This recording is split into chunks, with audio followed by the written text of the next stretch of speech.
Inspirate 2.0, we're gonna start with dumbbell lateral raises. I haven't started with lateral raises in a while, so we'll probably work up the rack, try to hit like 15 reps each set, and just keep working up and up and up in weight. Not gonna go too fast, because I wanna make sure that I get my shoulders all ready and primed to go.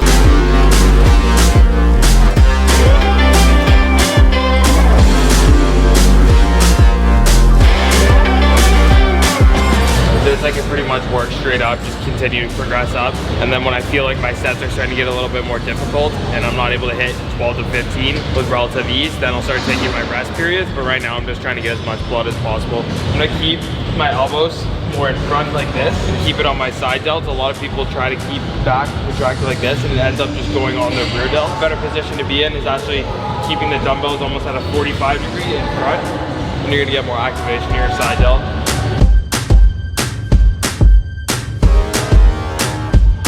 I'm gonna try to hit 15 reps, 4 sets.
So we're gonna Smith machine press. I don't do this movement too much. We're gonna do it with a pause. We actually learned this one from Chris Cormier a while back, a long time ago. I remember a video back at Gold's Gym, but it's really good because he had that explosive movement right from the bottom. You get a nice squeeze on it. So we set up the bench here. It's not directly straight up. It's slightly leaned back so that it's not quite as hard on my shoulder and my bicep tendon in general, because I do have some bicep issues. So we're gonna try to hit 12 to 15 reps on this. It's a different type of exertion when you go higher volume. Going heavy and doing less reps is a lot of times a lot easier mentally. So having myself push past those limits is really good for my training, I think. So we're probably gonna throw a plate on, start there. Each rep I'm really focused on pausing at the bottom and just driving up.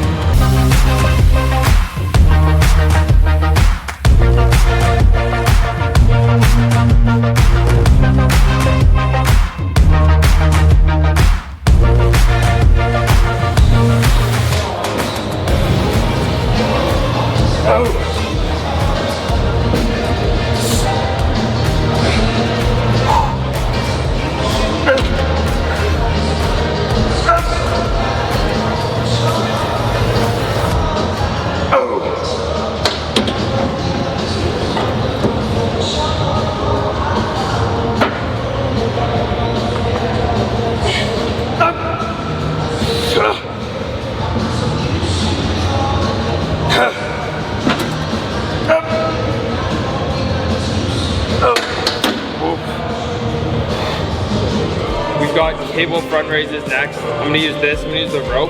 I find this a really good movement because it keeps tension on your front delt without going on your bicep a lot. And since it is a cable, it is a little bit more stable and there's a little bit less risk of injury. So since I did deal with like bicep injuries and stuff like that before and shoulder issues, any sort of issues with this bicep tendon in here, this pretty much mitigates that. So we're gonna do like 15 reps, 12 to 15 reps. It's only our third exercise, but we're working with a decent amount of volume each exercise. So one of my favorite exercises, and pretty much every gym has a cable. So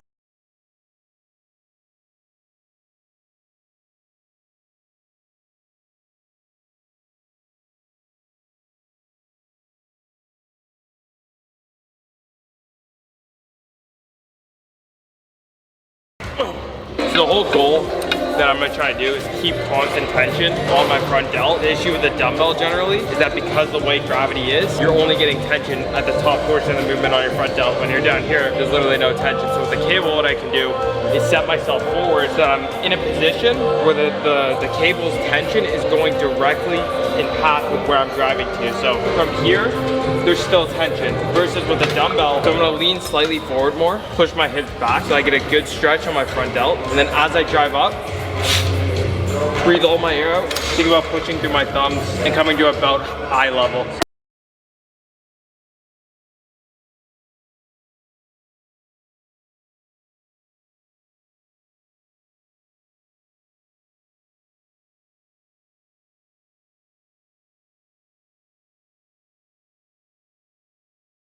I'm gonna do a few drop sets on this. 2 drop sets, 3 working sets total, just to get my intensity up a little bit. One of the main things I found helps with this movement in particular with keeping tension is making sure that I keep my chest up and my chin ups. You should be in an upright position. You can bend your knees slightly to get a little bit more range if you find that the rope's hitting your legs. And then as I come up, I don't want to be like this. What I want to do is breathe my air out, keep my chin up and maintain that upright position just to make sure that doesn't go on my traps. There's a movement where your traps easily take over it, and you've probably seen that in some of my reps. As I get in my later reps, it's hard to keep that focus on it. So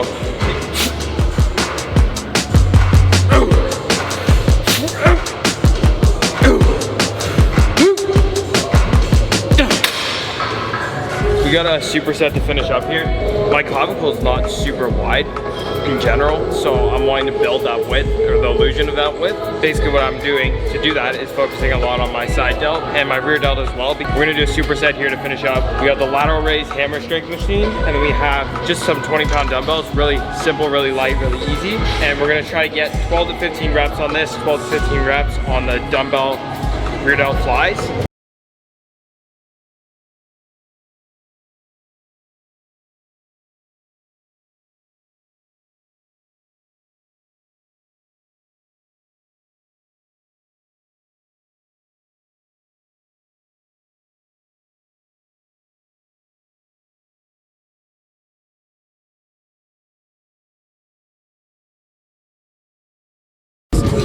So again, with this lateral raise machine, it's kind of similar to using a cable for the front raises. I'm able to squeeze my delt at the top of the movement without risking my shoulder joint. So just stay in a neutral position with my hands neutral, chest upright, and then as I drive, I'm breathing my air out from the bottom of the movement. So start here.